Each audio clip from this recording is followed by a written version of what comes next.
nice to be able to look through something that isn't a screen all the time. Yeah. You can just kind of sit down, look at a few pages, flick through it, pick it up, put it down. Like, it doesn't have to have all your attention at once. It's a much more, I don't know, it's just a nice analog experience in a very digital world. All right, here's a quick up from the Luke Nieuwhof live stream, sponsored by Destroyer 1320 for 6 pods of Sick Week. That's pretty hard to say. Don't forget to make a comment. Tell us what you like about it. And like this video right now. I don't know. My question is there a moment you remember that pushed you towards automotive photography? Because we're friends on Facebook, and so there's some scenery shots, that you're really good at, and then you're really good at capturing the moment for automotive too. So like how did you end up where you're at now? Probably I think it just started back when digital cameras were kind of like just new and interesting. I think I was like 16 years old, and my dad brought home like a digital camera that his work had. I'm like, oh, can I take that? Can I take that to the drags? And because my parents, they both raced motorcycles in Australia for a long time, so I was always around the drags when I was a kid and stuff. Yeah. And then talked him into letting me take his works camera to the track, and took a few photos. And I got this photo of like you call it pro mod here, we call it stock door slammer in Australia. But this pro mod was doing a big wheel stand at mid track, and none of the other photographers who were trackside got it, but I happened to get a photo.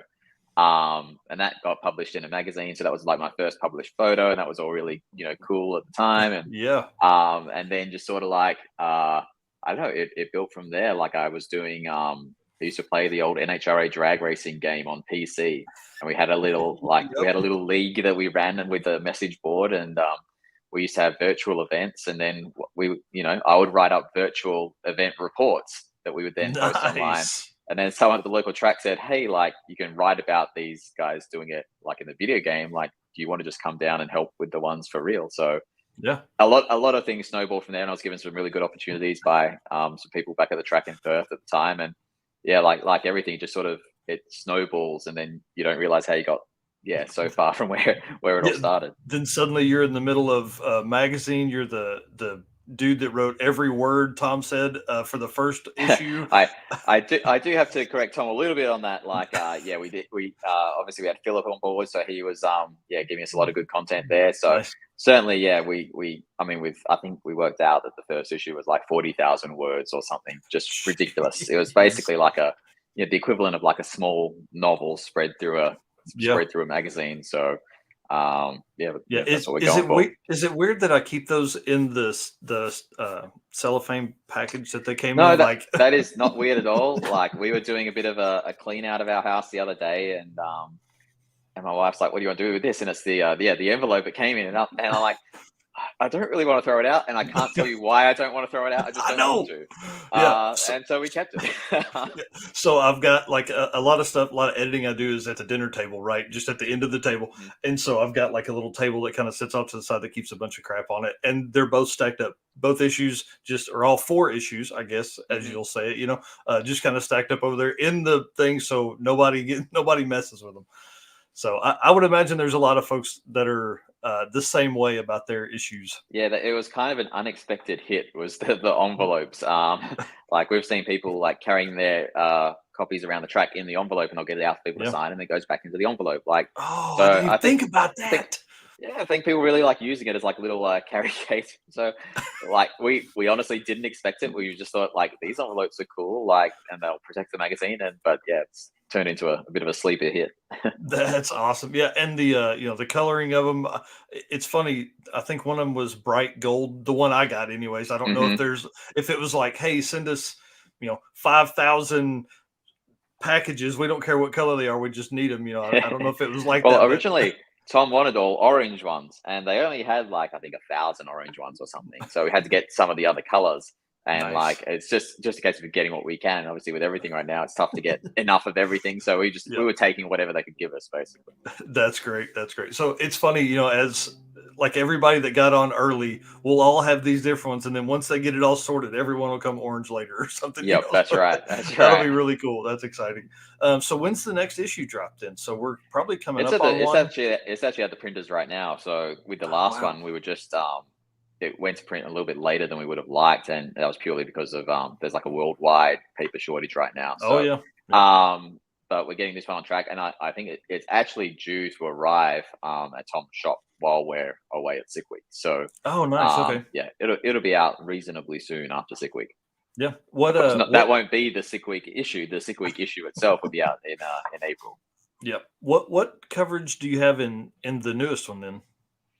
So the newest one is it's got a lot of features in it. Obviously, this is the first one we've done where we don't have like a couple of major events sort of as the base for it. So we've got I think 6 to 8 feature cars in there. Yeah. We do the coverage of Miles of Mayhem finally. The Canadian event. We were able to give that a bit of space finally, which is really cool. Yeah. Featuring road trip drag challenge from Australia. We feature Carolina Drag Cruise. So we were able to give a little bit of attention with the space that we had to some of those other events. And I think as we're more organized in the year to come, like they'll be implemented as they go a lot closer to when they actually happen. But this one is it's 200 pages. It's got some just kick-ass stuff in it still. That's awesome. 200 pages is a bunch. That's what we want to do. We want to make a premium product, like nice paper, very minimal advertising, so that it's like I say to people, like it's a bit like if you go to an event like Drag Week or Midwest Drags or whichever one you go to, it's a little bit like you got to get the magazine because it's like a yearbook. It's like that's how you're gonna remember the event in future years. It's something you can show the kids. I went there, I saw this place. I remember that gas station. This is Daddy's car right here. That's right. Yeah. Yeah. I couldn't believe when we flipped through. So I immediately got it, immediately opened, and I was like flipping through trying to find the cart. And dude, you have both carts in one picture. I was like, this is the best day ever.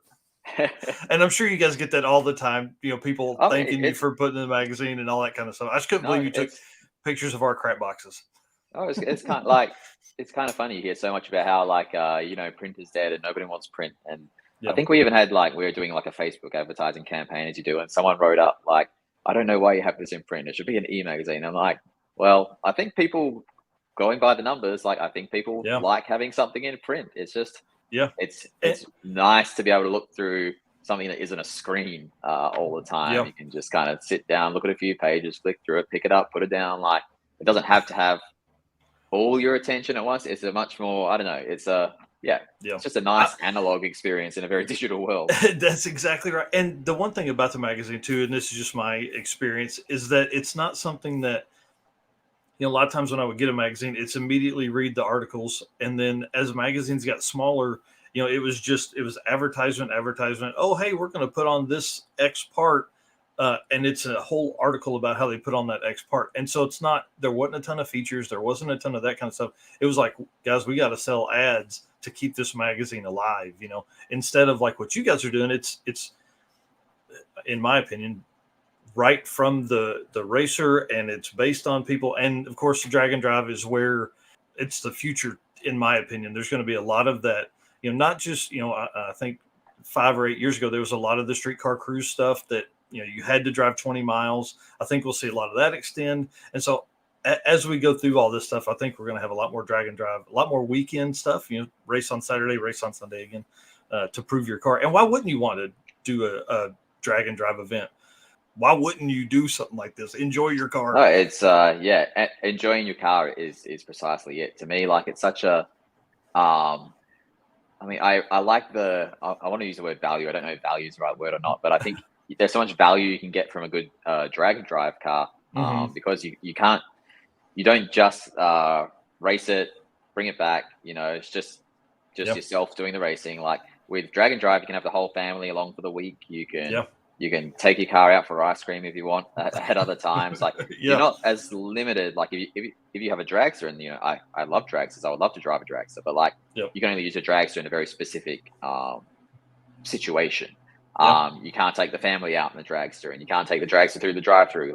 Right. But I think what Drag and Drive offers is this chance, and I think it helps grow drag racing, because it takes what's otherwise quite a selfish pursuit. It turns into something that your whole family can enjoy. And people don't have endless money to spend on all their hobbies and things like that. So if you can, justify it a little bit more and say, hey, this is something we can all enjoy together, I think that's really cool.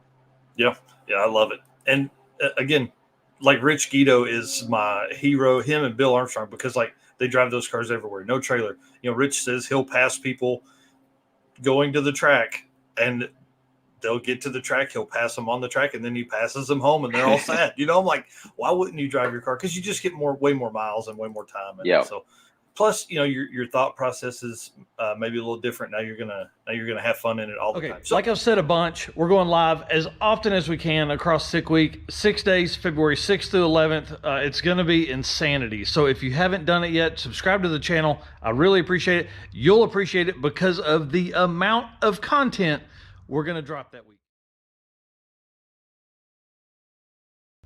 Here's one of the quick cuts from the Luke Nieuwhof live stream on the 6 Pods of Sick Week.